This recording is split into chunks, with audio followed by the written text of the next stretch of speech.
Assalamualaikum warahmatullahi wabarakatuh. Waalaikumsalam warahmatullahi wabarakatuh. Bismillahirrahmanirrahim. Alhamdulillahi rabbil alamin. Wassalatu wassalamu ala ashrafil anbiya'i wal mursalin, Sayyidina wa maulana Muhammadin wa ala alihi wa sahbihi ajma'in, amma ba'du. Saudara-saudara hadirin, ma'asyiral muslimin rahimakumullah. Salah satu dari rukun iman yang 6 mengajarkan kepada kita untuk beriman dengan adanya hari akhirat. Hari yang dimulai dengan kehancuran alam ini, yang dalam istilah kerennya disebut the last day of the world, di mana air laut tumpah ke darat, planet-planet bertabrakan, gunung meletus, bumi gempa, lalu semua yang bernama hidup mati. Terjadilah kebangkitan setelah mati itu dalam kehidupan yang disebut kehidupan akhirat. Pada kehidupan akhirat itu Allah jelaskan dalam surah Abasa ayat 34, Yauma yafirrul mar'u min akhihi wa ummihi wa abihi wa sahibatihi wa banihi likulli imri'in minhum yawma idzin sya'nun yughnih. Hari di mana setiap orang akan lari dari saudaranya, dari ibunya dan bapaknya, dari istrinya dan anak-anaknya. Setiap orang pada hari itu disibukkan oleh persoalannya sendiri-sendiri. Sehingga sangat boleh jadi hari itu orang tua tidak lagi sempat memikirkan anaknya. Seorang suami tidak lagi sempat memikirkan istrinya. Seorang teman pun tidak akan sempat memikirkan teman. Tiap orang sibuk dengan persoalannya sendiri-sendiri untuk mempertanggungjawabkan kegiatan hidupnya ketika di dunia ini. Dalam keadaan semacam itu, di mana orang disibukkan dengan persoalannya masing-masing, ada 7 golongan manusia yang mereka tenang-tenang saja. Orang lain bingung, mereka kalem. Orang lain kepanasan, mereka mendapat keteduhan. Siapa mereka? Inilah yang akan kita jadikan pembicaraan pada pertemuan kita kali ini. Bersumber dari sebuah hadis di mana bersabda Rasulullah sallallahu alaihi wasallam, Sab'atun yuzilluhumullahu yawma la zilla illa zilluh. Ada 7 golongan manusia, kata beliau, yang di akhirat nanti akan langsung mendapat perlindungan dari Allah. Padahal hari itu tidak ada lagi perlindungan selain perlindungan Allah. Sehingga lantaran Allah langsung yang melindungi mereka, maka mereka tidak merasakan lagi kepanasan akhirat. Mereka tidak lagi merasakan kebingungan. Mereka tidak lagi disibukkan oleh persoalan, lantaran mereka langsung dilindungi oleh Allah subhanahu wa ta'ala.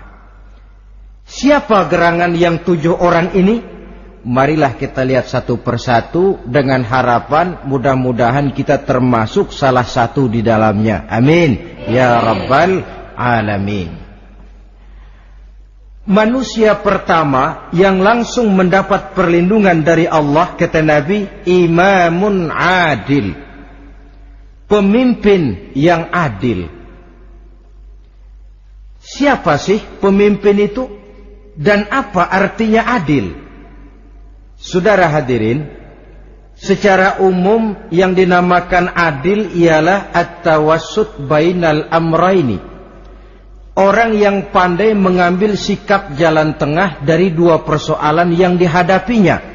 Biasanya tidak berat ke kiri, juga tidak berat ke kanan. Itu yang disebut adil. Orang yang tidak hanya sekedar bisa menuntut kewajiban dari seseorang, tapi juga bisa memberikan hak kepada orang itu juga disebut adil. Lalu pemimpin itu siapa? Setiap kita adalah pemimpin. Yang besar kecilnya kepemimpinan kita bergantung kepada apa yang kita pimpin. Dan sudah barang tentu bahwa setiap pemimpin akan dimintakan pertanggungan jawab dari apa yang dipimpinnya. Seorang pemimpin yang adil, dia menaungi orang-orang yang dipimpinnya dalam kehidupan di dunia ini. Pantas kalau di akhirat nanti Allah langsung menaungi mereka. Oleh karena itu, pemimpin merupakan suatu amanah. Jabatan di samping dia merupakan amanah juga merupakan nikmat. Dan nikmat itu akan bergantung kepada pandai atau tidak kita mensyukurinya. Beberapa contoh dalam sejarah bisa kita lihat. Seorang bernama Umar bin Abdul Aziz. Pada saat beliau secara aklamasi dipilih menjadi pemimpin, menjadi presiden, ucapan yang pertama keluar dari mulutnya, Inna lillahi wa inna ilaihi raji'un. Coba bayangkan ini. Dipilih jadi pemimpin, diangkat jadi presiden, bukan alhamdulillah, malah inna lillahi wa inna ilaihi raji'un. Kenapa? Dia anggap jabatan itu adalah amanah. Menyia-nyiakan amanah berarti khianat. Dan khianat ini adalah dosa besar. Pantaslah kalau Allah subhanahu wa ta'ala memperingatkan, nikmat bisa saja berubah menjadi azab kalau kita tidak pandai mensyukurinya. La in syakartum la azidannakum wa la in kafartum inna azabi lasyadid. Kalau kamu pandai bersyukur, aku tambah nikmatku. Tapi kalau kamu tidak pandai bersyukur, kamu ingkar, kamu lupakan nikmat Allah, awas, azabku amat pedih, kata Allah. Jadi berdasarkan logika dari ayat ini bisa kita katakan orang kaya. Ada orang kaya nggak di sini? Banyak. Ada orang kaya nggak? Yang kaya tolong dengerin. Orang kaya itu bisa masuk surga karena hartanya. Pun orang kaya banyak yang masuk neraka juga gara-gara hartanya. Tergantung syukur apa tidak syukur. Orang alim, ada yang alim di sini? Ada. Tolong dengerin orang alim, yang ustadz, yang kiai. Orang alim bisa saja masuk surga karena ilmunya, dan orang alim pun bisa masuk neraka karena ilmunya. Pejabat, ada pejabat? Banyak. Pejabat itu bisa masuk surga karena jabatannya. Pun pejabat itu bisa masuk neraka karena jabatannya, bergantung syukur apa tidak. Kalau ada orang kaya, hartanya didapat dari jalan yang halal, berusaha menurut yang disyariatkan oleh Allah, lalu hartanya itu tidak cuma untuk ditumpuk 7 turunan, namun juga berfungsi sosial. Dia bantu pembangunan masjid, dia makmurkan majelis taklim, dia santuni yatim piatu. Orang kaya macam itu dengan hartanya, insya Allah bisa sampai ke surga. Tapi kalau ada orang kaya, hartanya didapat dari segala macam cara, asal harta tercapai segala cara halal. Perlu jilat atas, perlu injak bawah, perlu sikut kiri kanan, sikut kiri kanan. Setelah dapat harta lalu pelitnya 17 setan. Tidak mau zakat, infak, apatah lagi sodako. Orang kaya macam itu dengan hartanya bisa masuk neraka. Na'udzubillah min. Ada orang alim, dengan ilmunya dia bimbing umat. Dia katakan yang halal itu halal, yang haram itu haram. Dia katakan yang hak itu adalah hak, yang batil adalah batil. Dia tidak peduli apapun resikonya. Orang alim semacam itu dengan ilmunya bisa sampai ke surga. Tapi kalau ada orang alim, dengan ilmunya dia malah membodoh-bodohi orang yang memang sudah bodoh. Yang halal dibilang haram, yang haram dibikin remeng-remeng. Menjadi penjilat kesana kemari. Orang alim semacam itu bisa masuk neraka karena ilmunya. Begitu juga pejabat, pemimpin. Kalau dengan jabatannya sebagai pemimpin dia berlaku adil, menaungi rakyatnya. Orang besar salah dihukum, orang kecil salah juga dihukum. Tidak hanya pandai menuntut kewajiban, tapi juga pandai memberikan hak. Pemimpin yang adil semacam ini mensyukuri nikmatnya jabatannya, dia bisa sampai ke surga karena jabatannya. Tapi kalau dengan jabatannya dia berlaku sewenang-wenang, yang besar salah didiamkan, yang kecil salah segera ditegakkan hukum,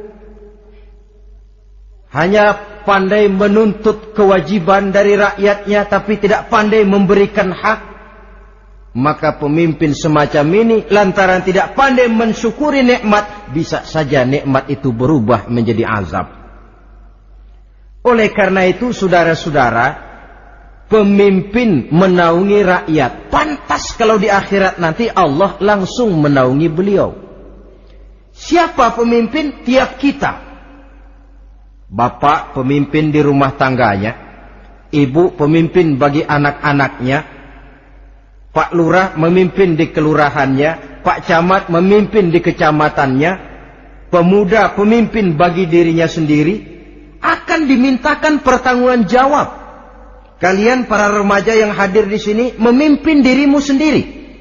Kau akan ditanya, tanganmu kau lebih banyak gunakan buat apa? Kakimu lebih banyak kau bawa jalan kemana? Lidahmu lebih banyak membicarakan apa? Dan hari pertanggungan jawab nanti kalian jangan berharap akan ada saksi dari luar. Saksinya anggota badan kita sendiri. Dalam surah Yasin Allah jelaskan, Al-yawma nakhtimu ala afwahihim wa tukallimuna aydihim wa tashhadu arjuluhum bima kanu yaksibun. Ada kan di surah Yasin? Ayat berapa? Pokoknya Yasin dah.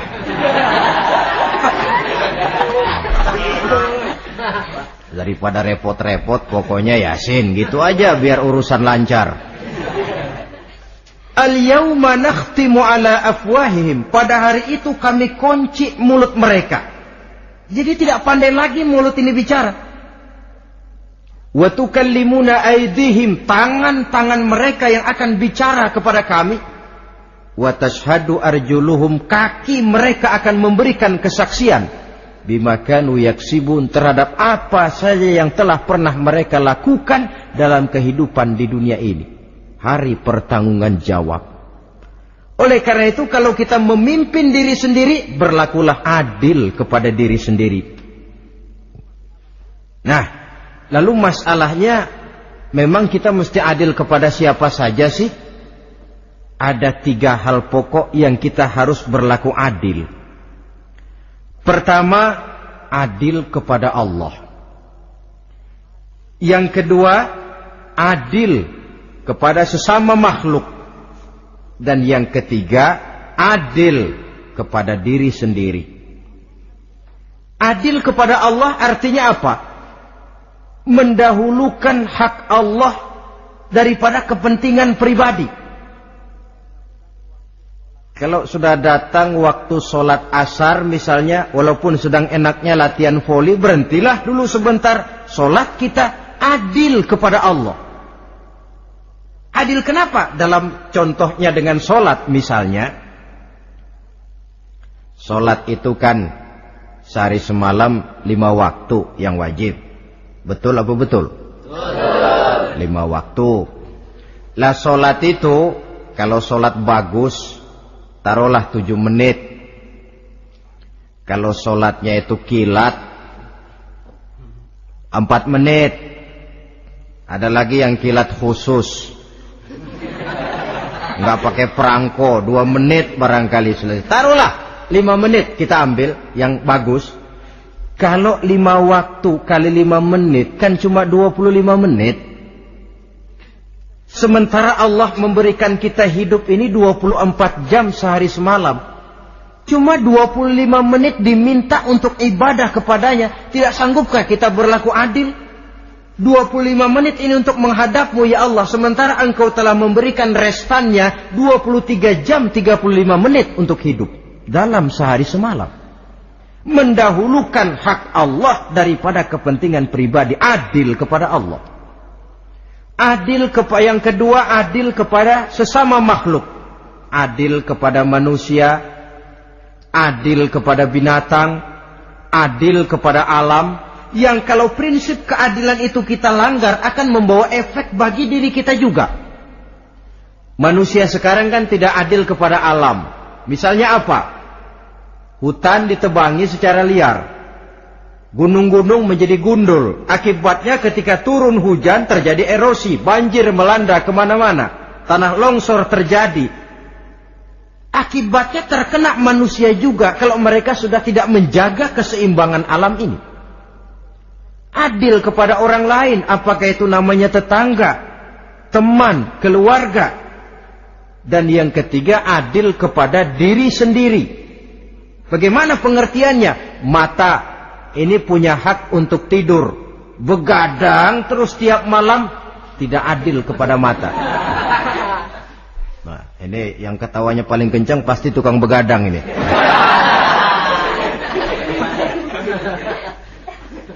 Perut ini punya hak untuk tidur. Puasa saja siang malam, mengurangi hak perut. Adil kepada diri sendiri. Untuk kehidupan yang akan datang di akhirat, pasti akan kita temui. Kita yakini keberadaannya. Yang oleh karena itu, kalau kebetulan kita ini adalah pemimpin, sekurang-kurangnya pemimpin bagi diri sendiri, marilah kita berusaha menjadi pemimpin yang adil. Supaya nanti di akhirat, Allah Subhanahu wa ta'ala memberikan perlindungan langsung kepada kita. Amin ya rabbal alamin. Ini yang pertama. Lalu yang kedua, orang yang akan langsung mendapat perlindungan dari Allah, syab nasha'a fi ibadatillah. Orang muda yang tekun beribadah kepada Allah. Anak muda yang rajin ibadah. Kenapa kok Nabi bilang anak muda, bukan orang tua? Apa orang tua yang rajin ibadah Allah enggak senang? Tentu Allah senang. Cuma Allah lebih senang lagi kalau ada anak muda yang rajin ibadah. Sebab apa? Kondisi psikologis. Kalau ada orang tua rajin ibadah, itu mah pantas. Emang udah waktunya.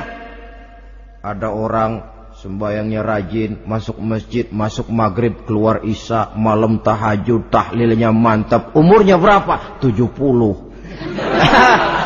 Enggak istimewa. Itu memang sudah mestinya. Lagian kalau sudah 70 masih bandel aja, kapan mau taubat? Tapi kalau ada anak muda, darahnya masih mengalir dengan panas, dia masih berusaha mencari bentuk-bentuk kepribadian dalam dirinya. Dia masih mudah terpengaruh oleh lingkungan, tapi dia sanggup memblokir itu, disalurkannya di jalan Allah. Dia tekun beribadah. Allah cinta betul pemuda semacam itu. Sehingga nanti di akhirat mereka langsung mendapat perlindungan dari Allah Subhanahu wa ta'ala. Selalu pembangunan yang mengarah kepada modernisasi diikuti dengan proses pergeseran nilai. Dalam kondisi semacam ini, kehidupan remaja, pemuda yang masih mencari identitas dan pembentukan kepribadiannya mudah terpengaruh oleh hal-hal yang ada di sekelilingnya. Sehingga sangat boleh jadi apa yang dianggap orang dulu tabu, lalu dianggap biasa. Yang aneh-aneh malah dijadikan model. Yang dilarang malah nekat diterjang. Di mana norma dan kaedah-kaedah moral tidak lagi mendapat perhatian yang wajar. Dalam kondisi semacam ini terjadilah proses peluncuran moral. Dan hampir di mana-mana kehancuran suatu bangsa dimulai dengan kehancuran moral daripada generasi mudanya. Oleh karena itu pemuda yang tekun ibadah ini sangat positif dampaknya dalam kerangka pembangunan umat. Pak, ibadah itu apa sih? Kalau jadi pemuda yang tekun ibadah, apa kemana-mana mesti bawa tasbih? Mungkin.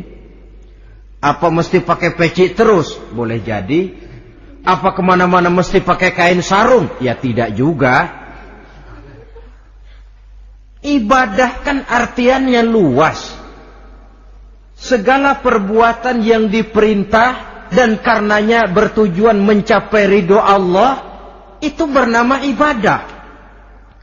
Kalian remaja berangkat menuntut ilmu, pergi pagi pulang siang, membekali diri, menuntut ilmu itu ibadah. Kalian pulang ke rumah, ibu bapak memerintah, taat kepada orang tua, ibadah. Membersihkan lingkungan, ibadah. Bahkan jaga di waktu malam pun kalau untuk dengan niat, bismillah, saya jaga malam ini untuk ketenangan rakyat supaya mereka tekun dan tenang melaksanakan ibadah, itu tercatat sebagai amal soleh yang bernilai ibadah. Jadi tidak cuma sekedar sujud, tidak cuma sekedar baca Quran. Seluruh aspek kehidupan manusia yang diperintah Allah dan yang bertujuan mencari ridho Allah, itu bernilai ibadah. Pemuda yang tekun melaksanakan ibadah kepada Allah. Apalagi terutama adik-adik remaja yang hadir pada kesempatan ini, masa muda itu masa yang paling indah memang. Sampai orang Kulon bilang, there is not delightful memorize. Iya, barat itu kan Kulon. Saya lebih senang pakai orang Kulon saja. There is not delightful memorize and then the youth moment. Bahwa tidak ada masa yang lebih indah selain masa muda. Tapi masa muda yang katanya indah itu sebentar. Sebentar sekali. Kalau kita tidak pandai memanfaatkannya dengan sebaik-baiknya, boleh jadi dia akan hilang tanpa sesuatu yang ada artinya buat hari depan. Dan hari depan itu sebagian besar ditentukan oleh masa muda sekarang ini.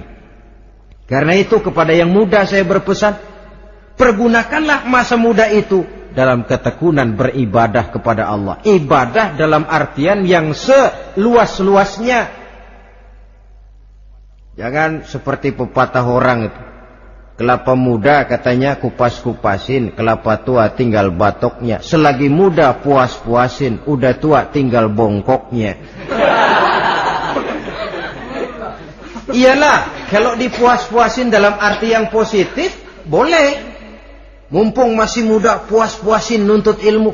Mumpung masih muda, puas-puasin ibadah. Mumpung masih muda, puas-puasin berbakti kepada kedua orang tua. Puas-puasin dalam artian yang positif tentu saja bagus. Tapi kalau puas-puasin dalam arti menghambur umur untuk sesuatu yang mubazir, bergadang di pinggir-pinggir jalan, lalu mulai berkenalan dengan morfin, narkotik, ganja, terperangkap oleh budaya-budaya modern yang menyesatkan, terpancing oleh model-model baru yang kelihatannya menarik tapi sebenarnya tidak bermanfaat, entah pada akhirnya akan mendatangkan penyesalan kepada kita saja. Coba, belakangan ini saya dengar di Jakarta akan ada satu festival yang disebut Festival Ngeceng.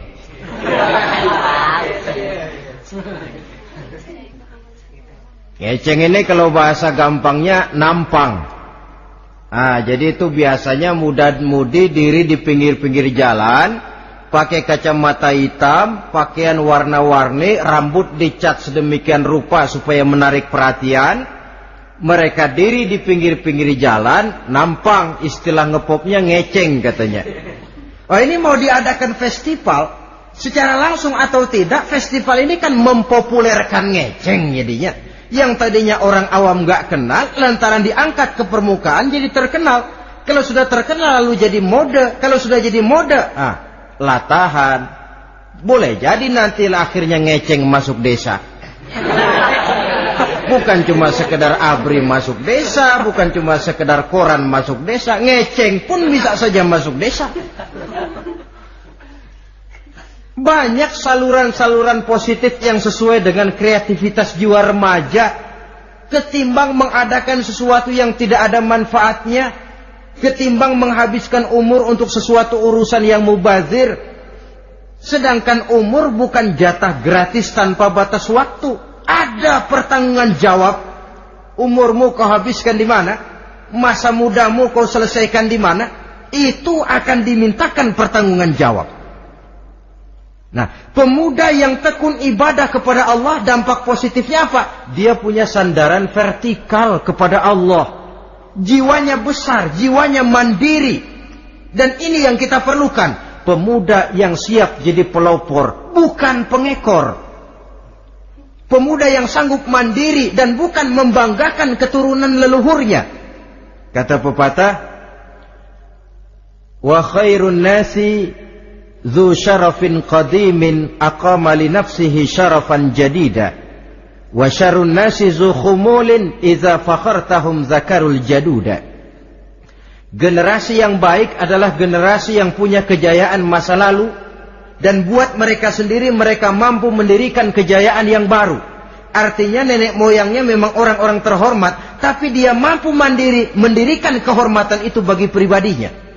Sebaliknya, generasi yang paling jelek adalah generasi pemalas, yang kalau orang lain kelihatan lebih hebat, dia sebut-sebut nenek moyangnya. Lu sih belum apa-apa, bapak gua dong, bapak gua katanya. Lu sih belum apa-apa, om saya dong, tante saya dong. Kerjanya cuma membangga-banggakan leluhur, dia sendiri tidak ada apa-apanya. Ini generasi yang paling jelek.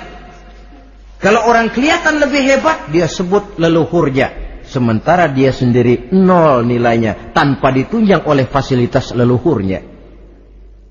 Pasukan pemuda mandiri macam ini yang kita perlu. Bukan sekedar pasukan pemuda oke bos, kulunuwun, yes sir, yes man, kumaha juragan wae.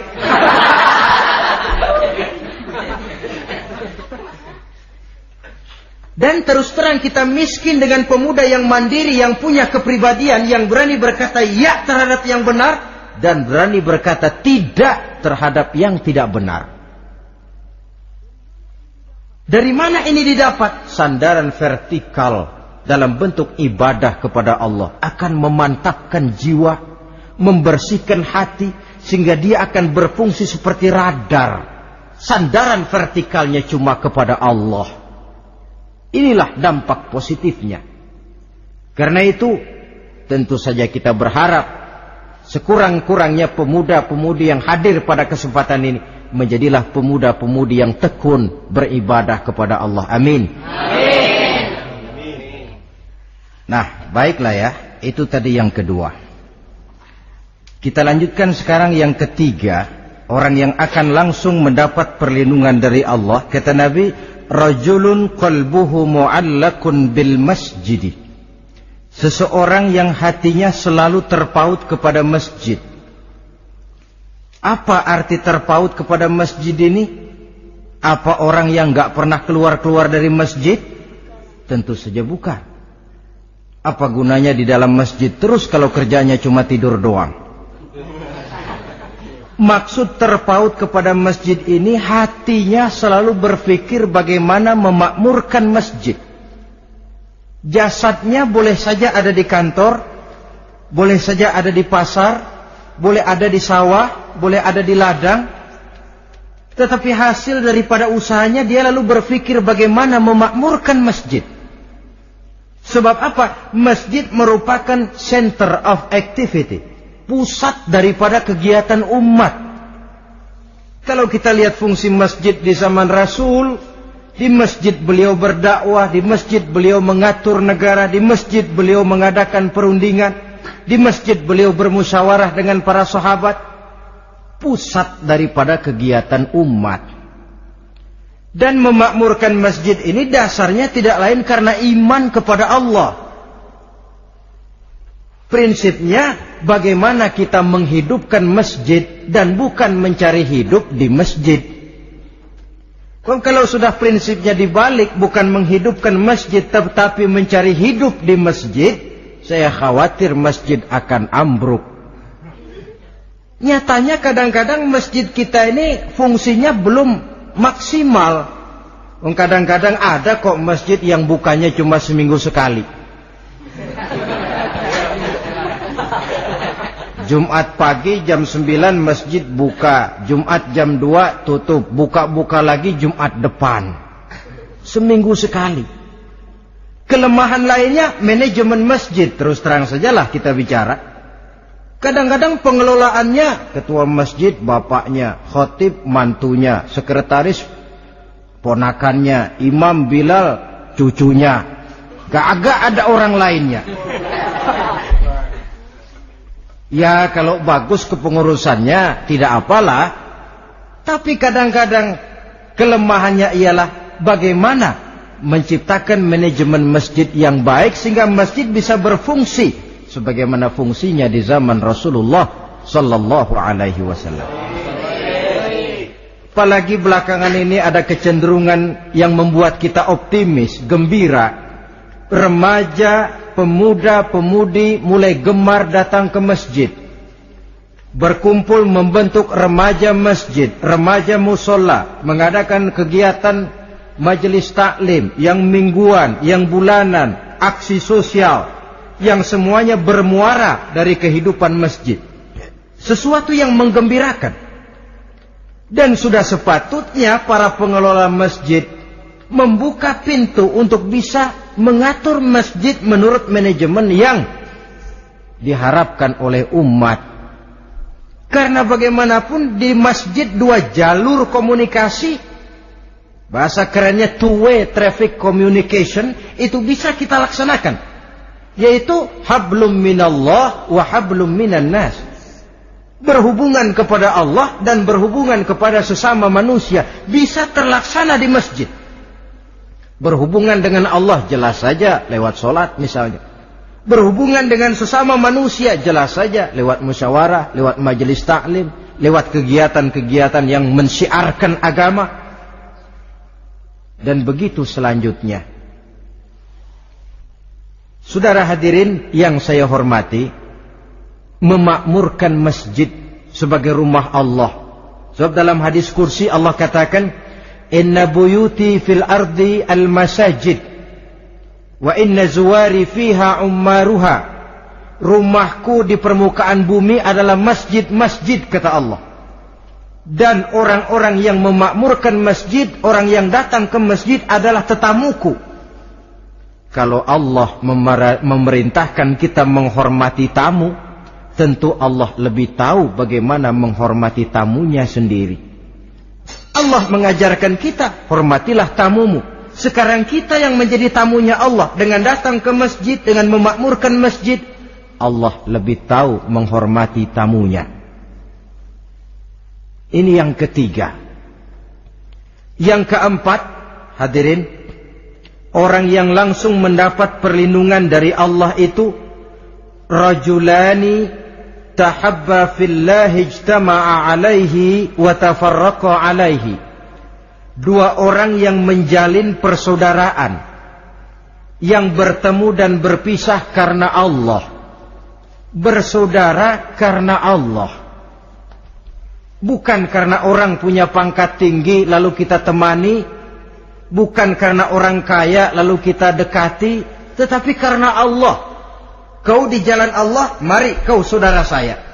Kau keluar dari jalan Allah, maaf sajalah, bawalah dirimu sendiri, saya akan membawa diri saya. Lebih baik sendiri daripada berteman jahat. Berdua memang lebih baik daripada sendiri, tapi sendiri lebih baik daripada berteman jahat. Maksudnya apa ini? Sederhana, dalam benci, sederhana dalam cinta.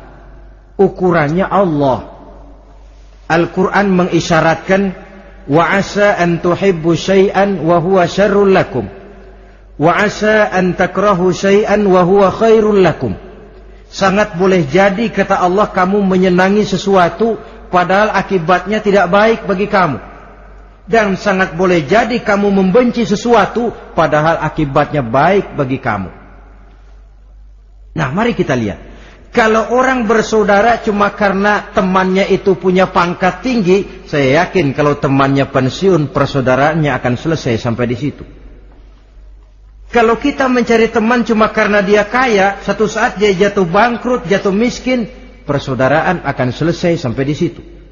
Tapi kalau karena Allah yang bisa memisahkan kita apabila orang sudah keluar dari jalur yang diridhoi oleh Allah Subhanahu wa taala. Oleh karena itu, kepada semua hadirin, mari menjalin persaudaraan dalam bentuk ideal yang diajarkan oleh Islam. Nilai persaudaraan yang diikat oleh akidah. Kalaupun harus benci, bencilah sederhana, tidak habis-habisan ngebenci orang. Kalaupun harus cinta, cintalah sederhana. Boleh jadi yang hari ini kita benci bukan main, besok kita senangi. Mungkin yang hari ini kita cintai mati-matian, besok sudah berubah menjadi yang kita benci. Sederhana saja, tidak usah berlebih-lebihan. Kalau nilai persaudaraan yang diajarkan ini bisa kita wujudkan, persaudaraan yang diikat dengan nilai akidah, maka dari persaudaraan semacam itu, insya Allah kita bisa berbuat banyak untuk kepentingan diri, keluarga, masyarakat kita pada umumnya. Ini kelompok yang keempat. Orang kelima yang nanti langsung mendapat perlindungan Allah, rajulun da'athum ra'atun zatu mansibin wa jamalin ila nafsiha faqala inni akhafullaha rabbal alamin. Seorang laki-laki, kata Nabi, yang dipanggil oleh perempuan cantik. Laki-laki normal dipanggil oleh perempuan cantik. Untuk apa? Diajak melakukan perbuatan yang negatif. Tidak ada orang yang tahu. Tempatnya sepi. Apa yang terjadi? Orang ini berkata, inni akhafullaha rabbal alamin. Maaf saja, saya takut kepada Allah. Orang yang bermoral nanti di akhirat langsung dilindungi oleh Allah. Tidak mudah jatuh oleh bujuk rayu. Tidak mudah terpesona oleh wajah-wajah yang menggiurkan. Seperti dalam sejarah yang terkenal itu Nabi Yusuf alaihi salam. Kenal kan Nabi Yusuf? Nabi Yusuf itu bekerja di istana Kitfir. Kitfir ini punya istri namanya Zulaikha. Orangnya cantik.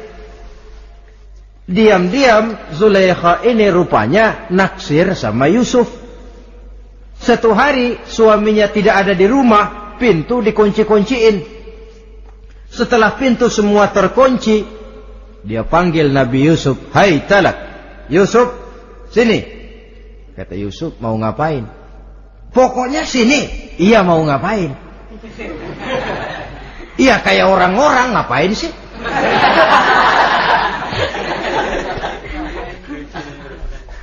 Sebenarnya ini Zulaikha senang kepada Yusuf, Yusuf pun demikian. Walaqad hammat bihi wa hamma biha. Zulaikha menyenangi Yusuf, Yusuf pun menyenangi Zulaikha. Tapi apa? Walaula an ra'a burhana rabbih. Andai kata Yusuf tidak melihat peringatan Tuhannya, letter S. Yusuf, ini bukan pekarangan ente, dilarang parkir di sini. Sehingga walaupun tidak ada yang tahu, tidak ada yang melihat, Nabi Yusuf selamat dari bujuk rayu Zulaikha. Mempertahankan nilai-nilai moral di tengah kemajuan zaman memang merupakan pekerjaan yang tidak ringan. Merupakan pekerjaan yang sangat berat. Akan ada saja cobaan, akan ada saja gangguan yang kita temui di sepanjang perjalanan hidup ini. Tapi sebaliknya, kalau orang sudah tidak lagi menjunjung moral yang tinggi, lalu hidup menurut selera sendiri-sendiri, ya kita lihatlah lahirnya kebudayaan kumpul kebo yang diawali dengan free sex yang mengarah kepada summon living alias hidup bersama tanpa nikah. Memang sebabnya boleh jadi macam-macam. Mungkin karena broken home, nggak merasa diperhatikan di rumah, ibu bapak sibuk, lalu anak mencari kesibukan sendiri. Mungkin karena tekanan ekonomi dalam kehidupan miskin, lalu ada yang menawarkan kerjaan, tidak taunya malah dilemparkan ke lembah hitam. Mungkin juga karena pengaruh pergaulan dari lingkungan baik-baik, lalu berteman dengan yang tidak baik, hanyut di telan arus pergaulan. Mungkin juga pengaruh kebudayaan yang dia tonton, buku yang dia baca, film yang dia lihat, ikut mewarnai dan membentuk kepribadiannya. Tapi apapun alasannya, satu hal yang jelas, semuanya berangkat dari rapuhnya pegangan orang kepada nilai-nilai agama. Sebab sumber nilai moral yang tertinggi tidak lain agama adanya. Intinya apa?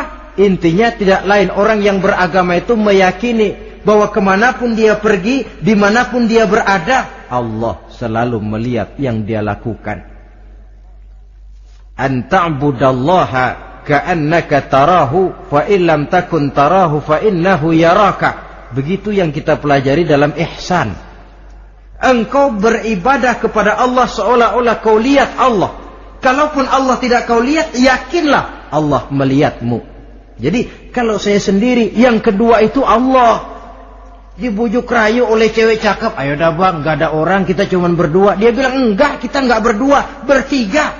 Berdua bang, bertiga. Yang ketiga siapa? Lu, gue, Allah, tiga.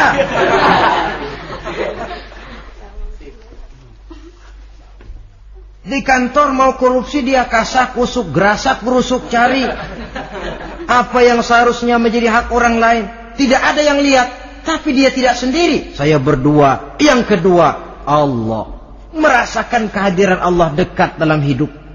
Nilai moral semacam ini menyelamatkan masyarakat. Pantas kalau orang semacam ini di akhirat nanti langsung mendapat perlindungan dari Allah Subhanahu wa ta'ala. Karena itu terutama adik-adik remaja yang hadir, sebenarnya yang paling mahal dalam hidupmu adalah harga dirimu. Kalau itu sudah terjual dan tergadai, apalagi yang bisa kau banggakan dalam hidup ini? Titel yang berenteng barangkali, harta yang banyak, mobil yang serba berkilat barangkali.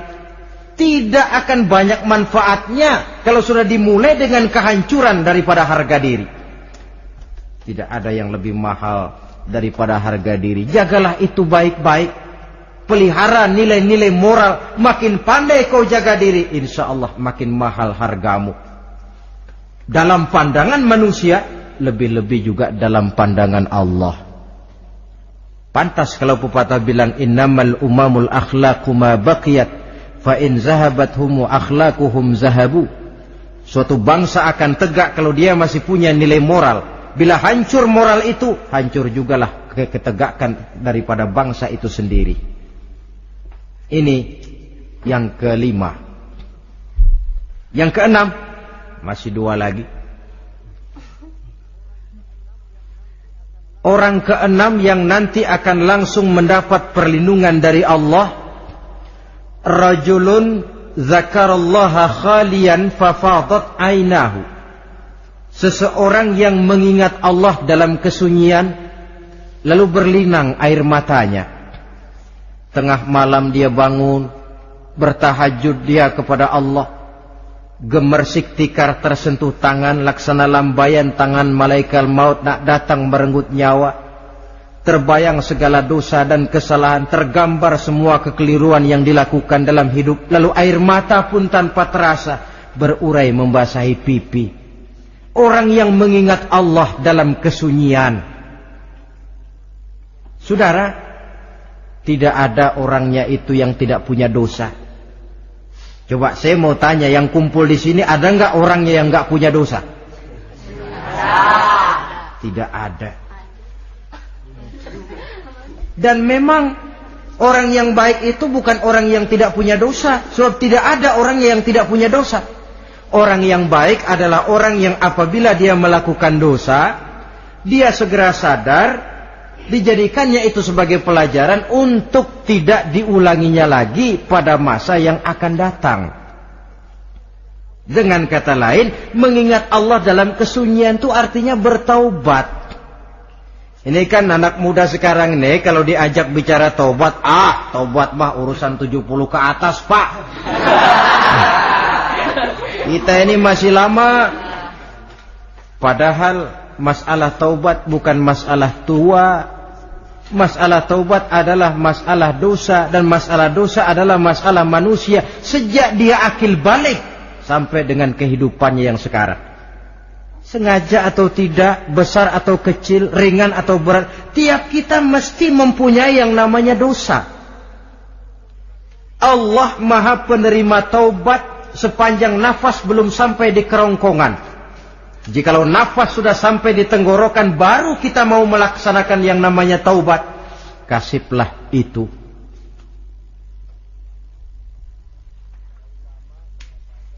Para ulama mengatakan, la saghair ma'al istimrar wala kabair ma'al istighfar. Tidak ada dosa kecil kalau ditumpuk terus, dan tidak ada dosa besar kalau diikuti dengan istighfar, permohonan ampun kepada Allah. Jadi jangan menganggap ini dosa kecil, ini dosa kecil, ditumpuk-tumpuk lah jadi gede juga. Tidak ada dosa yang kecil kalau dikerjakan terus-menerus, dan tidak ada dosa yang besar kalau diiringi dengan istighfar. Dalam kehidupan ini, apabila dosa sudah bertumpuk, maksiat merajalela, munkarat menjadi jadi, Allah tidak akan segan-segan menurunkan azab. Azabnya itu bisa dalam bentuk bencana alam, banjir namanya, kebakaran merajalela namanya, gempa bumi namanya, bendungan pecah namanya, reaktor atom bocor namanya. Namanya boleh jadi macam-macam.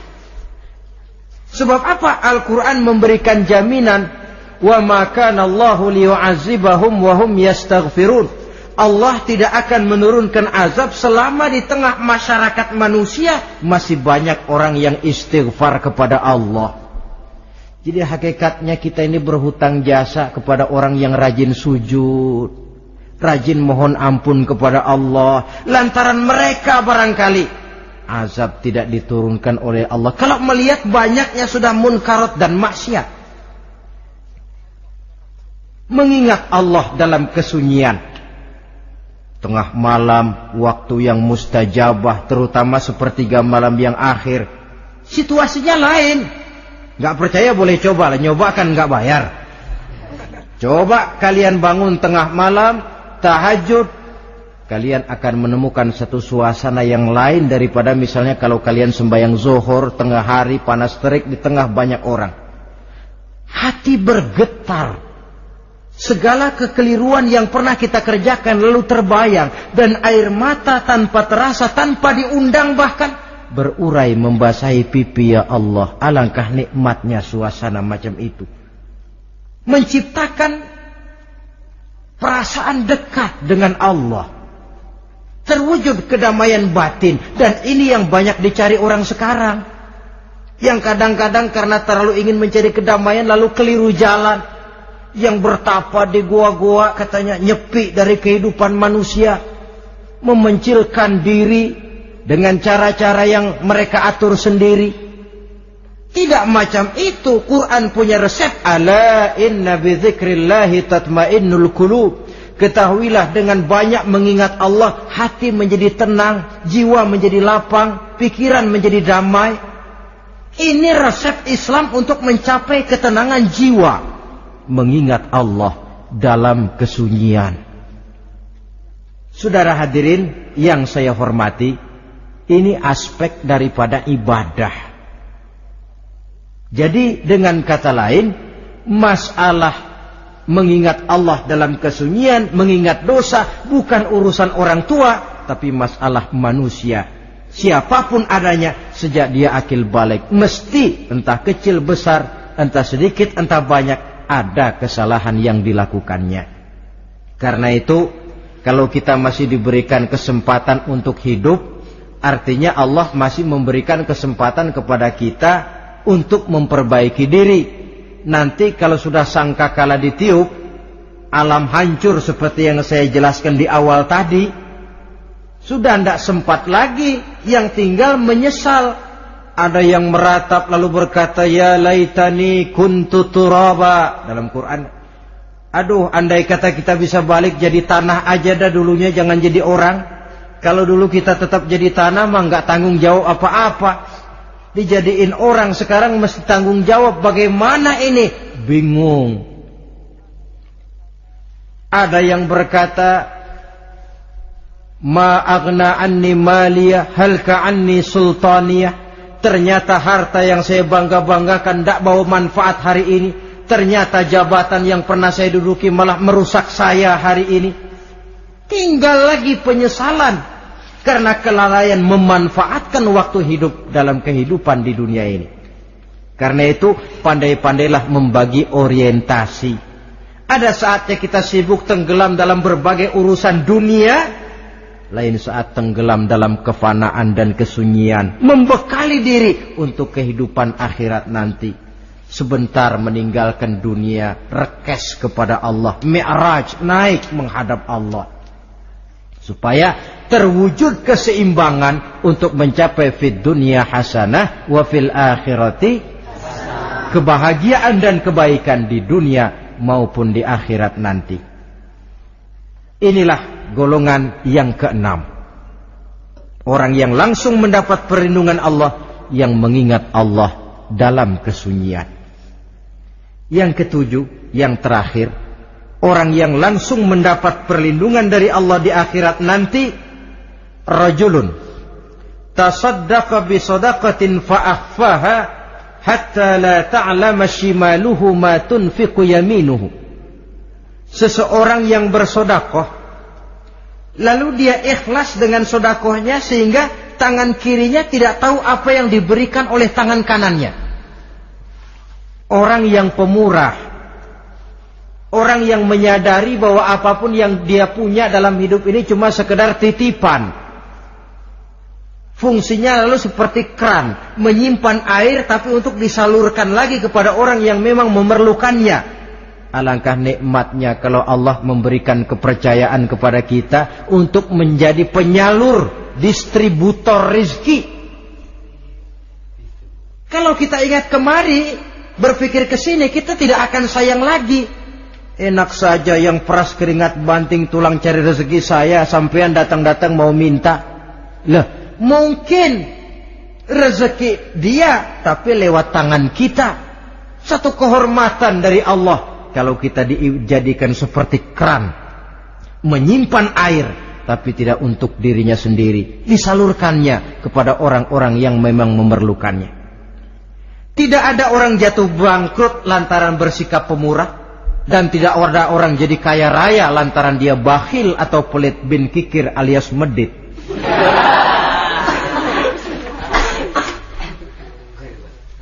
Dalam kitab Riyadhus Shalihin kita baca, tiap pagi ke alam ini turun 2 malaikat. Cuma kita nggak tahu. Dua-duanya berdoa, yang sebelah kanan berdoa, yang sebelah kiri berdoa. Kata yang sebelah kanan doanya tiap pagi ini. Kata yang malaikat yang satu dia berdoa, Allahumma a'ti munfiqan khalafa. Ya Allah, kepada orang-orang yang suka infak, kepada orang-orang yang suka memberi, kepada orang-orang yang pemurah, gantilah mereka dengan yang lebih baik dari apa yang telah mereka berikan. Lalu malaikat yang satu berdoa, Allahumma a'ti mumsikan talafat. Ya Allah, kepada orang-orang yang mumsik, bakhil, kikir, berilah mereka kerusakan dan kebinasaan di dalam harta mereka. Maka lihat sajalah, orang kaya tapi pelit, ada saja jalan yang kira-kira duitnya bakalan jadi keluar dan gak ada pahalanya. apa kena musibah lalu berobat sekian juta, apa kemalingan, apa ditipu orang, ada saja cara duitnya keluar yang gak ada pahalanya. Inilah prinsipnya. Allah mencintai orang pemurah. Dalam hadis kursi, uhibbu ahlas sakha wa hubbi lil faqiri syakhi asyad. Aku cinta kepada orang yang pemurah, tapi aku lebih cinta kepada orang miskin yang pemurah. Orang kaya pemurah Allah cinta, orang miskin pemurah Allah lebih cinta. Kenapa? Nilainya lain. Orang kaya sedekah 500, orang miskin sedekah 500, sama 500-nya, tapi saya yakin pahalanya lebih besar buat si miskin. Kenapa? Buat orang kaya 500 apa artinya? Sekelebatan. Buat si miskin 500 dia mesti peras keringat banting tulang, tapi dia berani memberi seperti beraninya orang kaya. Nilai ini yang dilihat oleh Allah.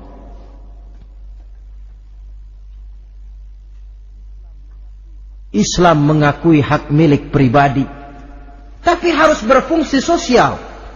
Di dalam harta yang kita miliki itu ada haknya masjid, ada haknya yatim, ada haknya madrasah.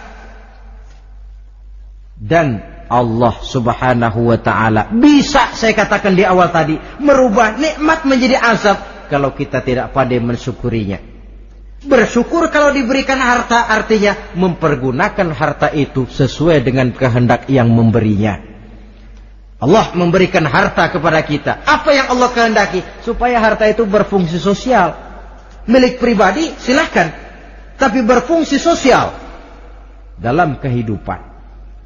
Kita terus terang saja, umat Islam ini bukan tidak punya potensi, tapi tidak pandai menginventarisir potensi. Apa tidak ada orang Islam yang kaya? Banyak. Yang belum banyak yang mau berbuat atas nama dan untuk kepentingan agamanya.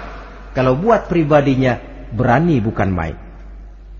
Itulah yang sering diungkapkan orang, pembangunan pesantren terlunta, ya, asrama yatim piatu tidak terurus. Ada orang membangun masjid, meletakkan batu pertama sekaligus jadi batu terakhir. Setelah itu la yamutu wa la yahya, mau dibilang hidup tidak kelihatan geraknya, mau dibilang mati pun tidak ketahuan kuburannya. Kurangnya kesadaran akan arti amanah dan titipan dari Allah. Lahirlah Korun abad 20. Kalian tahu sejarah Korun? Saking kayanya Korun, kunci gudang hartanya itu saja onta yang bawa. Itu baru kunci itu. Onta yang bawa. Ketika orang tanya, "Anna laka hadza ya Korun?" Hartamu begini banyak, dari mana kau dapat Korun? Ya saya usaha, tidak ada hubungannya sama Tuhan katanya. Apa yang terjadi? Lantaran kekurang ajarannya melupakan nikmat, Korun dan seluruh harta bendanya ditenggelamkan Allah oleh gempa bumi. Makanya orang sekarang kalau dia macul ketemu harta, apa katanya? Gue dapat harta karun. Peninggalan si Korun itu barangkali dahulunya. Saudara-saudara, oleh karena itu, kalau kita oleh Allah diberikan amanah berupa harta, pandailah bersyukur dan jadilah orang yang ikhlas dalam bersedekah. Nah, inilah pertemuan kita pada kali ini. Walaupun singkat, mudah-mudahan sekali lagi kita termasuk salah satu di antara 7 golongan yang di akhirat nanti langsung mendapat perlindungan dari Allah. Terima kasih banyak atas segala perhatian. Mohon maaf atas segala kekurangan. Usikum wa nafsi bitaqwallah. Wassalamualaikum warahmatullahi wabarakatuh.